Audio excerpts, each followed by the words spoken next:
दोस्तों नमस्कार, मेरा नाम है अनूप आकाश वर्मा और आप देख रहे हैं द रिपोर्टर हिंदी।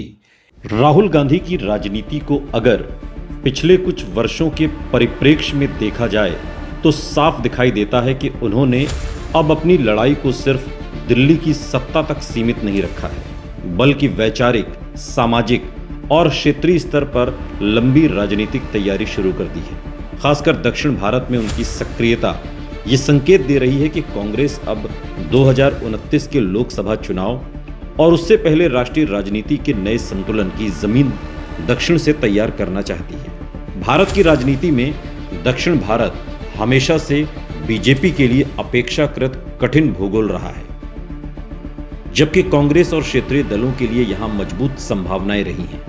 यही वजह है कि राहुल गांधी ने दक्षिण भारत को अपने राजनीतिक पुनर्निर्माण का सबसे मजबूत आधार बनाया है।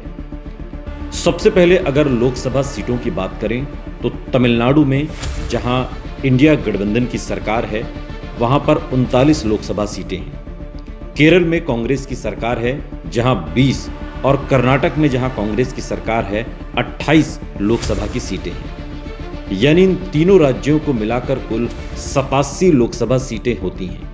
ये संख्या इतनी बड़ी है कि अगर कांग्रेस और इंडिया ब्लॉक यहां मजबूत प्रदर्शन कर दें तो राष्ट्रीय स्तर पर सत्ता की लड़ाई का पूरा समीकरण बदल सकता है। राहुल गांधी की रणनीति भी अब इसी दिशा में दिखाई दे रही है। वो एक एक करके फूंक फूंक कर कदम आगे बढ़ा रहे हैं। तमिलनाडु की राजनीति में हालिया बदलाव सबसे दिलचस्प माना जा रहा है।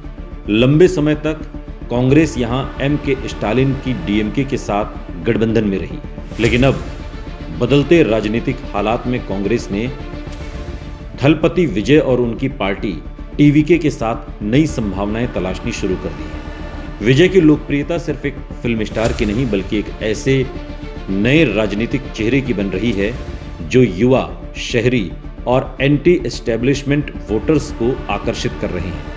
राहुल गांधी और कांग्रेस के लिए यह समझना जरूरी है कि तमिलनाडु की राजनीति अब सिर्फ डीएमके बनाम एआईएडीएमके तक सीमित नहीं रही। टीवीके के उभार ने राजनीति में तीसरी ऊर्जा पैदा की है।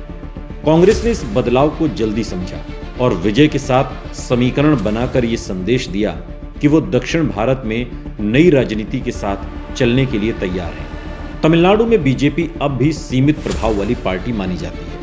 ऐसे में यदि कांग्रेस, टीवीके और अन्य सहयोगी दल मिलकर चुनाव लड़ते हैं तो 39 सीटों में बड़ा प्रदर्शन संभव माना जा सकता है। राहुल गांधी की राजनीति यहां हिंदी बनाम दक्षिण के भावनात्मक मुद्दों, सामाजिक न्याय, संघीय ढांचे और भाषा संस्कृति की राजनीति के साथ तालमेल बनाती हुई दिखाई देती है। यही कारण है कि दक्षिण भारत में बीजेपी के खिलाफ बनने वाला राजनीतिक नैरेटिव कांग्रेस को स्वाभाविक लाभ देता है। केरल में कांग्रेस की स्थिति और भी मजबूत दिखाई देती है। यहां हाल ही में यूडीएफ की बड़ी जीत के बाद वीडी सतीशन मुख्यमंत्री बने हैं। राहुल गांधी के लिए केरल सिर्फ एक राज्य नहीं बल्कि राजनीतिक और भावनात्मक रूप से बेहद अहम क्षेत्र है। वायनाड से चुनाव लड़ने के बाद राहुल गांधी ने दक्षिण भारत के साथ सीधा राजनीतिक रिश्ता बनाया। कांग्रेस ने केरल में खुद को बीजेपी के खिलाफ सबसे मजबूत धर्मनिरपेक्ष विकल्प के रूप में स्थापित किया है। यहां मुस्लिम, ईसाई और उदारवादी हिंदू वोटों का बड़ा हिस्सा कांग्रेस के साथ दिखाई देता है। केरल की राजनीति में राहुल गांधी की छवि एक ऐसे नेता की बनी हुई है जो बीजेपी के वैचारिक एजेंडे के खिलाफ खुलकर लड़ते हैं। भारत जोड़ो यात्रा ने भी केरल और दक्षिण भारत में राहुल गांधी की लोकप्रियता को मजबूत किया। कांग्रेस को उम्मीद है कि केरल की 20 सीटों में वो फिर से बड़ा प्रदर्शन कर सकती है। खास बात यह है कि केरल में बीजेपी अब तक मजबूत चुनावी सफलता हासिल नहीं कर पाई। इसलिए कांग्रेस और वामपंथी दलों के बीच सीधी लड़ाई में राहुल गांधी की राष्ट्रीय छवि कांग्रेस को अतिरिक्त फायदा देती है। कर्नाटक दक्षिण भारत में कांग्रेस की सबसे बड़ी राजनीतिक प्रयोगशाला बन चुका है। यहां कांग्रेस सत्ता में है। सिद्धारमैया और डीके शिवकुमार के नेतृत्व में सरकार सामाजिक कल्याण योजनाओं और जातीय समीकरणों के जरिए अपना जनाधार मजबूत करने की कोशिश कर रही है। कर्नाटक में 28 लोकसभा सीटें हैं और ये दक्षिण भारत का ऐसा राज्य है जहां बीजेपी ऐतिहासिक रूप से सबसे मजबूत रही है। लेकिन कांग्रेस को लगता है कि राज्य सरकार की गारंटी योजनाएं, महिला वोटरों का समर्थन, ओबीसी, दलित, मुस्लिम समीकरण और लिंगायत राजनीति में धीरे धीरे बनती पकड़ उसे लोकसभा चुनाव में भी फायदा दे सकती है। राहुल गांधी की राजनीति का एक बड़ा पहलू यह भी है कि उन्होंने पिछले कुछ वर्षों में खुद को सत्ता के लिए बेचैन नेता के बजाय वैचारिक लड़ाई लड़ने वाले नेता के रूप में पेश करने की कोशिश की है।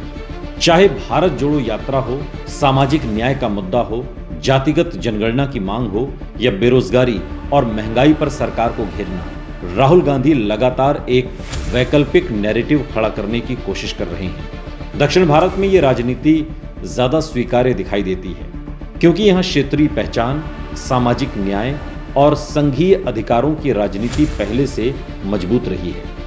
केरल, तमिलनाडु और कर्नाटक को मिलाकर 87 लोकसभा सीटें राहुल गांधी और कांग्रेस के लिए सिर्फ चुनावी आंकड़ा नहीं बल्कि राष्ट्रीय वापसी का रास्ता बन सकती है। अगर कांग्रेस इन राज्यों में मजबूत प्रदर्शन करती है और इंडिया ब्लॉक के साथ तालमेल बनाए रखती है तो राष्ट्रीय राजनीति में बीजेपी के खिलाफ विपक्ष की सबसे बड़ी धुरी बन सकती है। खासकर तमिलनाडु में टीवीके के साथ नए समीकरण, केरल में सत्ता और कर्नाटक में सरकार, ये तीनों मिलकर राहुल गांधी को दक्षिण भारत में एक मजबूत राजनीतिक आधार दे रहे हैं। राहुल गांधी का सबसे बड़ा बदलाव शायद यही माना जा रहा है कि अब वो सिर्फ प्रतिक्रियात्मक राजनीति नहीं कर रहे बल्कि लंबी रणनीतिक तैयारी में दिखाई दे रहे हैं।